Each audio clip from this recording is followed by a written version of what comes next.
Hello, welcome back to Hangar 51. So today I'm going to talk about my racks. I got a lot of comments about it, a lot of questions about them. So I want to quickly go over some of that stuff with you. So some of the questions was, or comments was, that the rack's going to bend over time. No, it's not, okay? And I'll tell you why it's not, is because it's got a piece of this steel, half-inch steel conduit, electrical conduit, running through the PVC, okay? You know, comes in 10-foot lengths. So,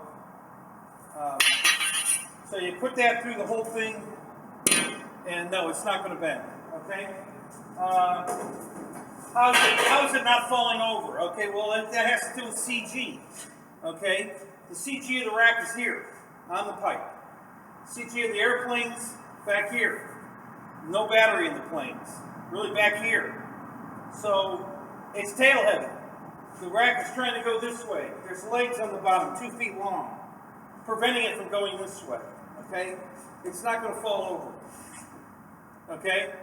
Now, I don't like it, I'm not happy with it yet. It's standing up pretty straight, but I want it straighter. I want it about here. And the way I accomplish that is on the leg down here at the bottom, which you can't see, but I want to explain. Basically what it is it's this.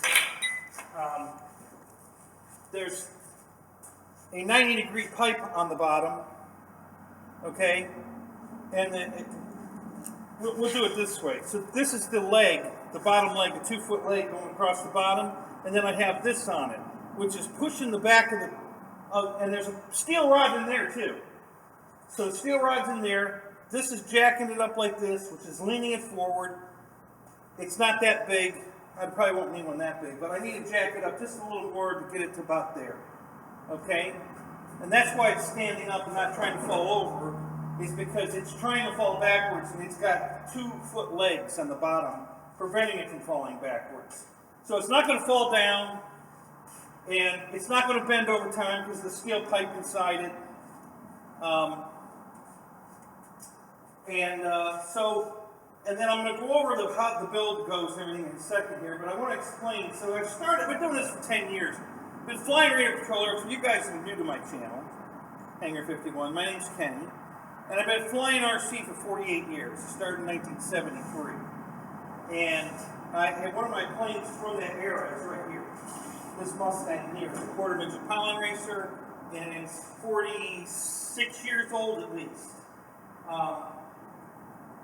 I didn't get into massive buying of these planes about 10 years ago when the foam started coming out. Because these things are beautiful. They're so detailed. They're so beautiful. Right out of the box. You can have one of these in the air in an hour. It's amazing. So the old wood scratch build or kit planes took forever to build. And so in those situations, you just don't spend a lot of time building a lot of airplanes. When you can buy them looking like this right out of the box, you buy a lot of them. So yes, I have an addiction. Hi, my name's Kenny, and I buy radio control airplanes. And your response is, hi, Kenny. Yes, because you know where I'm at. Yeah, I'm addicted to buying airplanes. So here's where I started, because I needed room. I have over 100 airplanes.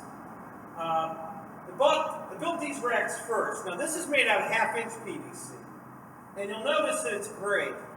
And back in the day, the gray was cheaper. That's electrical conduit. Okay, so if you're running electrical, you've got to put it through a gray pipe. Plumbing is white pipe. The difference between the gray pipe and the white pipe is the white pipe doesn't have a bell on the end, the gray does. So there's a bell on this end here.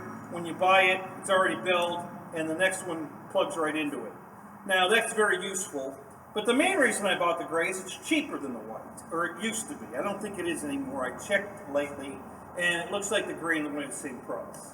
But back in the day, it was cheaper to buy the gray, so I bought gray. Now this is also half-inch pipe, and because it's a Christmas tree design, that's what I call it, it can't fall down. It's impossible to fall down, even if there's only one airplane on it. It cannot fall down. It's got end runners on it, and the design, it's just impossible for it to fall down.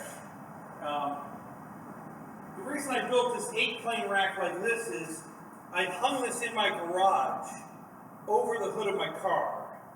So if you put this in your garage, and I hung it from steel chain, this nice little decorative steel chain that's not, it's very cheap. It comes in a package like this. It's either powder coated black. I don't think it's painted black because the paint doesn't come off. You know, I don't see anywhere where the paint's coming off of it. So I think it's powder coated, or maybe it's even shrunk wrapped with something. I'm not sure. But it's very decorative, nice chain, works perfect. It's a 10-foot chain in a package. So I cut that into 4 2.5-foot lengths, and you wrap it around the top of the thing here, and you hang it. And so I had these hanging in my garage. So I had 2 of these, one over each hood of the cars, and then I had four airplane racks, okay, that hung over the roof of the car. So literally you could drive your car underneath 16 airplanes. I had one 8-footer, one 8-plane rack over the hood, and 2 4-plane racks over the roof. And that's 16 airplanes hanging above your car. You know, that big spot that's dead air above your car that you don't use. It's a perfect place to hang airplanes in these racks. Okay, but these racks take up too much room in a room, inside a room, and that's what I'm building. So I decided I needed to build this rack vertically because I can put 21 airplanes in about a 9-foot wide space, 10-foot wide space. Because I'm going to build a second rack next to it. If you look here, you'll see that these are staggered. And they're staggered so that the planes can go. Well, I'm going to do the same thing when I build the second rack next to this. I'm going to stagger it so the wings of the rack next to it go in here. Okay? So I can pull that rack right over where this pipe is touching the wingtip, basically, and let the wings just overhang each other. So I'll be able to get about 21 airplanes in a 10-foot space. This 8-foot rack here takes 18 feet, okay? Because you got to have room to get the plane out of the rack, like this, okay? So you're figuring, if this is 6 feet wide, and you need another 3 feet on each side, then that's 6 and 6 and 12. Okay, so you need a 12-foot hole to get 8 airplanes in the rack versus putting these in straight on and 3 of them in a 10-foot hole. I can get 21 planes in 10 feet, and I can only get 8 planes in 12 feet. So this doesn't work sideways against the wall. Obviously you can't put it straight against the wall because you can't get the back planes out of the rack. So this takes up a lot more room if you're going to stand them on the ground like this in a room. But this is perfect over your car.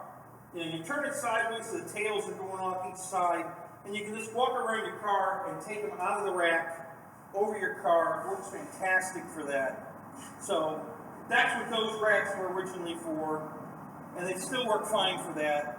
But now I have this giant garage, and maybe I'll put these racks over the cars in here now. There's a good possibility I will do that. But for in the hobby room, I want vertical racks like this. So, and the reason I stopped at 8 airplanes, listen, I'm a short guy, I'm only 5'6". This rack is 80 inches tall. I can get 7 planes in it. And this is a 1700 FMS Mustang, so this is a big boy. And I can still reach this top airplane and get it out of the rack. So this is my limit. You know, I can't go any higher than this unless I step on a stool or something, and I've done that, and I don't recommend it. Make sure your planes are on the ground. Don't put a step stool here and try to get planes out of the rack. It's not a good thing. So that's that's the reason there's a high winger on the top.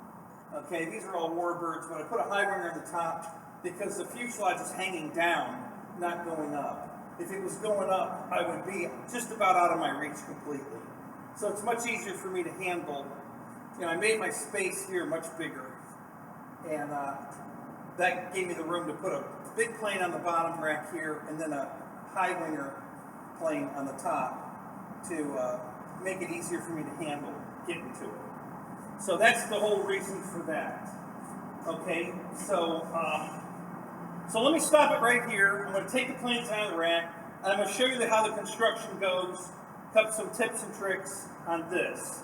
Now, this is much cheaper to build than this.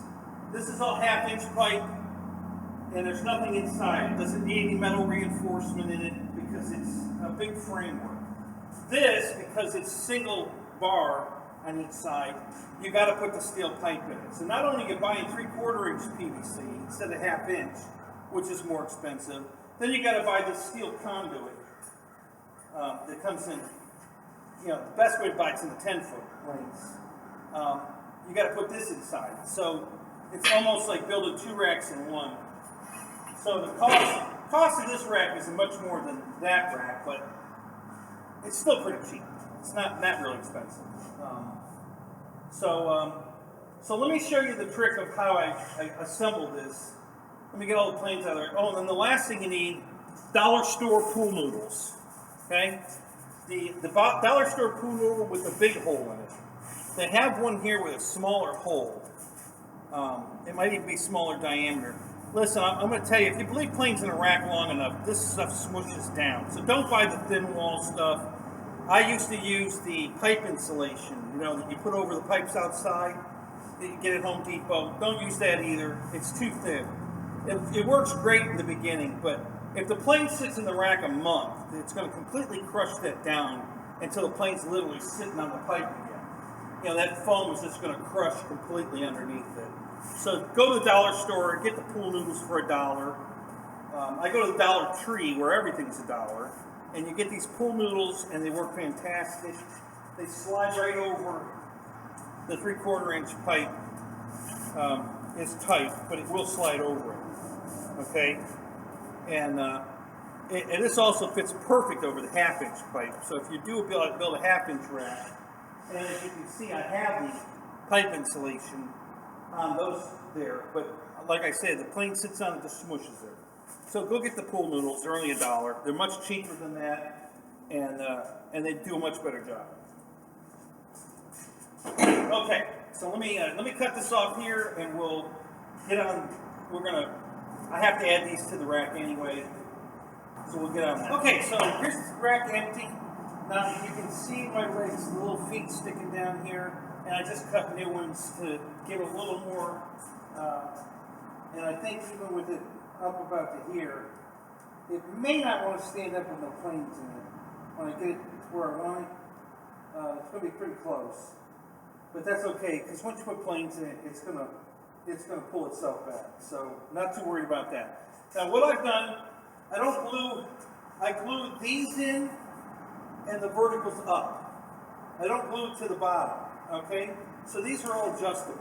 You can adjust, you know, if you have to spread them a little, you can, all individually. And then if you need to take it apart to change it, because you want to put a different airplane in it, you want to make this longer or shorter, again, you can take it apart. And this is how I did it. All right, so this one here is not glued. Here and here. All right, so this whole top comes off. All right, this is all glued. Everything here is glued. The out ones on the top for the high wing. These are the ones for the 1700, and then the crossbar. All of this is glued.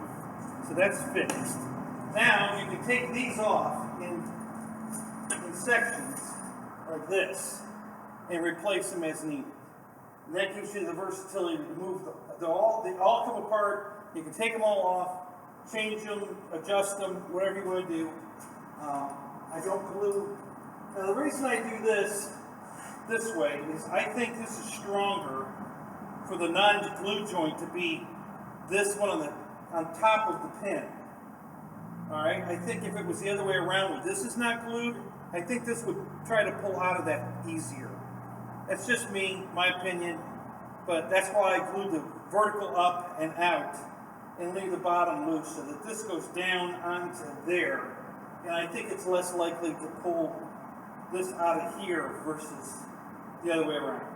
Just how I do it. Okay? So these go down on here. The weight of the planes keep them all adjusted and tight. And then you, again, you can adjust them as much as you want. And then you put your pool noodles, you know, on here. And I'll be honest with you, probably the best thing to do is soak these up to get this on, because it's much tighter on the 3/4 inch. This slides right over the half inch, like this. Okay, and that's what I originally used it for. But this is the 3/4 inch. So make sure when you buy the pool noodles, you buy the biggest hole you can find. So yeah, this will go on, but you're going to have to, I think you're going to have to soak it up. You know, I mean, you can force it on, but I think soaking it up will just make it go faster. And but you can see how much the rack is leaning forward. Okay, because of those kickers on the bottom. And it's going to lean about to here when I put the new ones in. But even like that, it's right on the CG to fall either way. But there's no planes in it. As soon as you put one airplane in it, it's going to collapse. It's going to put enough weight on it to secure it this way. And then once you put all the planes on it, it's not going anywhere. So. All right, so that's it, guys. I think I've answered all the questions. Got the steel in there. It's not going to bend over time. Definitely not. That's definitely not. That is going to bend. That's why I'm jacking it up. I want to. The closer you get it to the balance point, the less pull on the plastic should stop it from bending a lot better. And they'll actually be straighter up and down when they're sitting here, just sitting on the rack. And that's why it doesn't fall down. And everything on the bottom is glued except the feet. I didn't put the 90s on, I didn't glue them on, and I didn't glue the little riser pieces.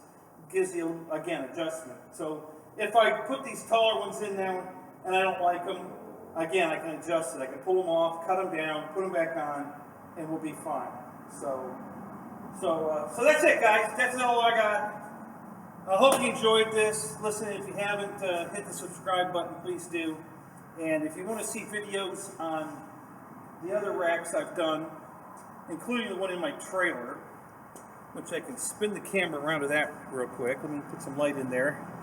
And I'll turn this in here. And there's my plane rack in the trailer.